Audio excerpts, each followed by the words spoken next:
What is up, YouTube? HPJ here, and I'm coming to you guys today with, ironically enough, I am taking a look at the Forbidden Limited list for Master Duel.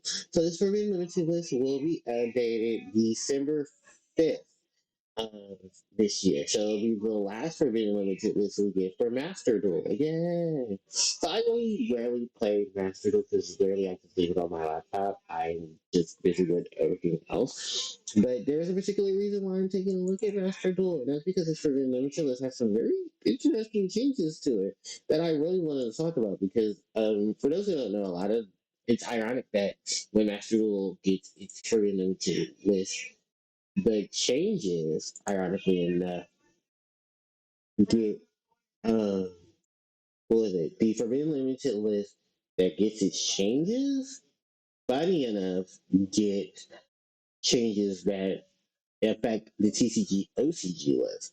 And it's crazy to say this because all these lists do affect each other. Like the OCG, the TCG, and then the Master Duel list really affect them because they're all focusing on the actual card game itself in the rules of the party, as opposed to Duel Links that has its own set of rules. Rush Duel has its own set of rules and their own mechanics and stuff like that. So, yeah, it is very, very interesting. So, I definitely wanted to take a look at Rush Duel. I mean, at Master Duel's new Forbidden Limited list. So, for the updates of this, funny enough, so there were two updates. The first update came for November 22nd, which I'm going to start reading off in just a moment.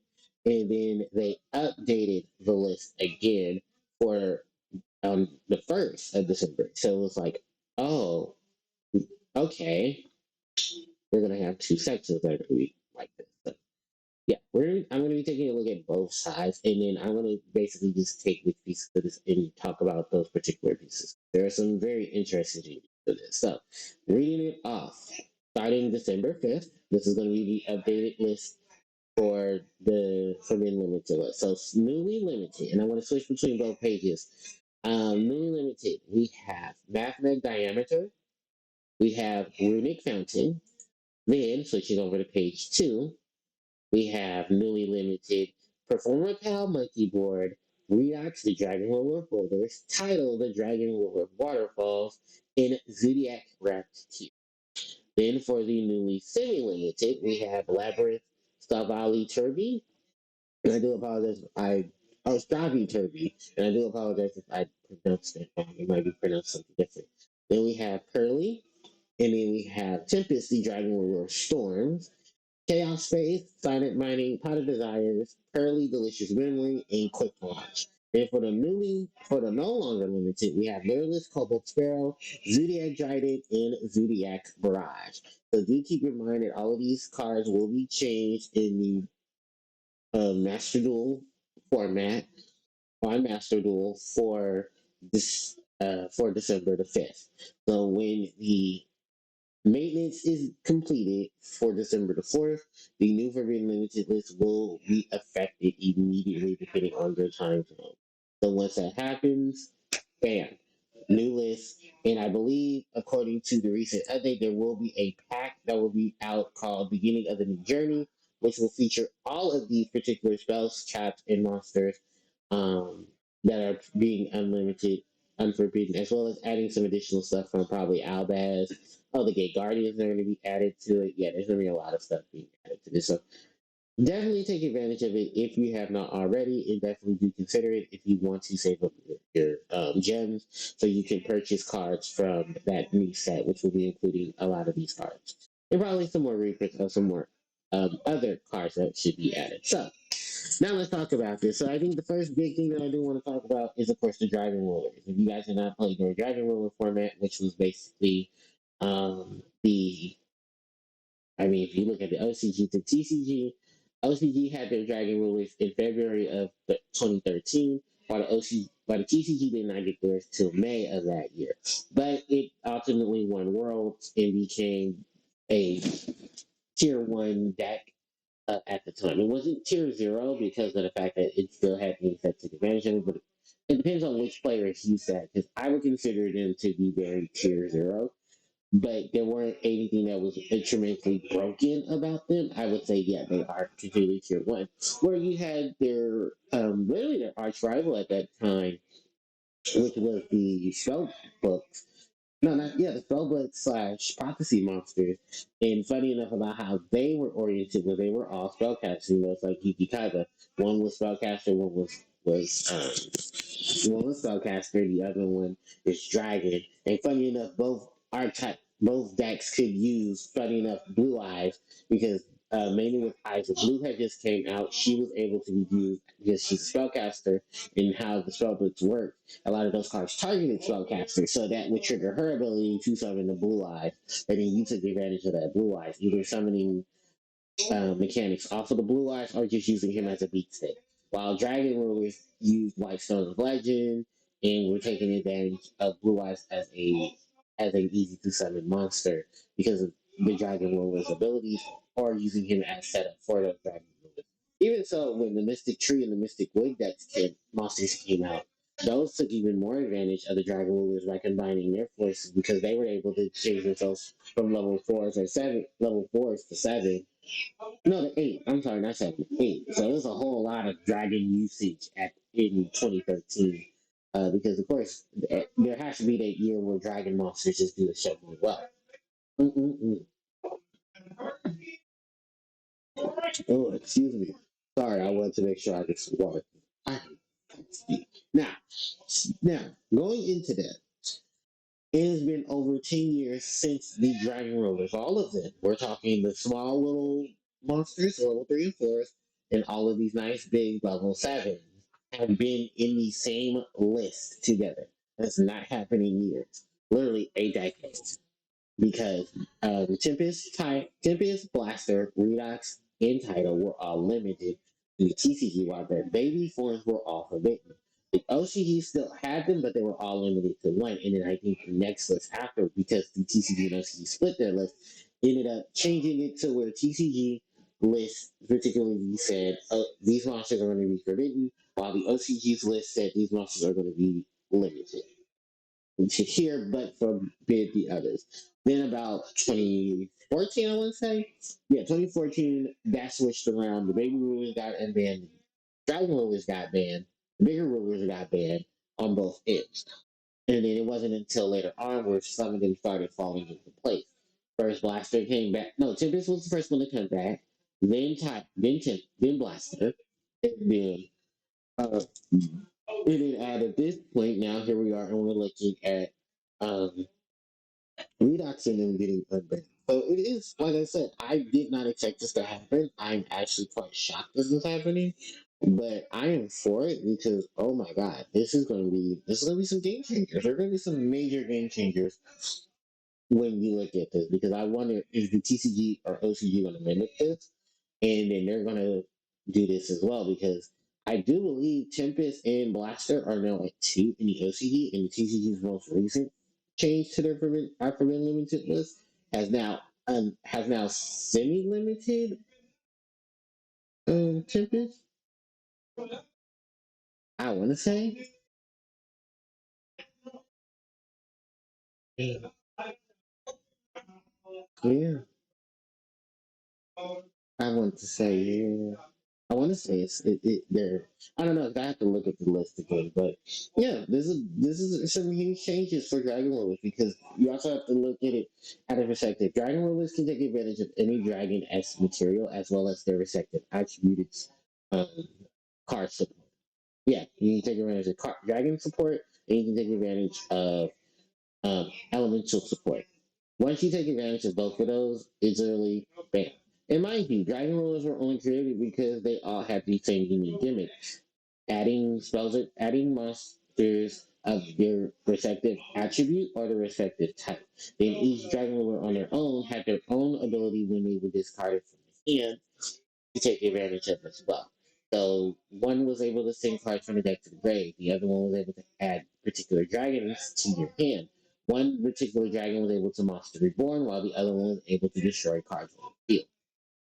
Then in the mention they were able to summon themselves as well as being able to exceed into all of these tremendous rank 7 monsters. And mind you, at the time when Tachyon came out, you were dealing with archetypes that were not only being revived, but you're also dealing with archetypes that were being reborn in the sense of they were getting cards support that were already from archetypes that were already there. And then here's this new archetype full of dragons that are able to play around with rank 7 monsters that were already out and make them skyrocket like crazy. And it's actually cards like number 11 Big Eye in Mega Phantom Beast Draco Sack. Ooh, Draco Sack I believe was about $100 secret from the set, and I think the second highest secret was Spellbook of just not Spellbook of Protection, Spellbook of Judgment, which was the second highest secret in that set. So just imagine with all these powerful cards coming out in one particular set, not only reviving things but also keeping things going. Here's a new archetype disforging themselves to the point where Konami not only had to split the TCG and OCG list, but then at that point had to ban these particular monsters a few months later, which literally was around the time of the anniversary of those monsters being released in the OCG. So yeah. Then I'm just actually quite surprised that they're going to have multiples of the Dragon Warriors. Well, it's not like saying that they're going to be extremely broken. No, it's just that they're going to be extremely useful, and then they completely can rebuild a deck based around them to survive them being on the field, and then taking advantage of the fact that now you have links, you have pendulum, you have synchros, you have exceed, you have just a range of things that they can easily do, take advantage of, and I'm pretty sure people cannot wait to do so.